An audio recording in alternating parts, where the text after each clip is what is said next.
১৯৭১ সালের ১৬ই ডিসেম্বর মুক্তিযুদ্ধে বাংলাদেশের ঐতিহাসিক বিজয়কে ভারতের ঐতিহাসিক বিজয় বলে দাবি করেছেন ভারতের প্রধানমন্ত্রী নরেন্দ্র মোদি।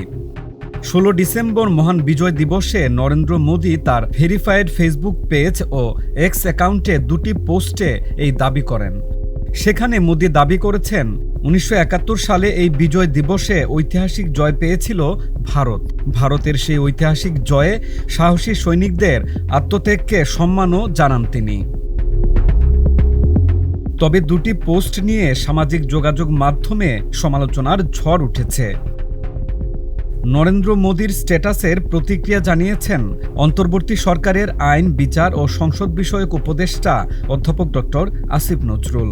এক ফেসবুক স্ট্যাটাসে নিজের ভেরিফাইড আইডিতে এই উপদেষ্টা লিখেন, তীব্র প্রতিবাদ করছে।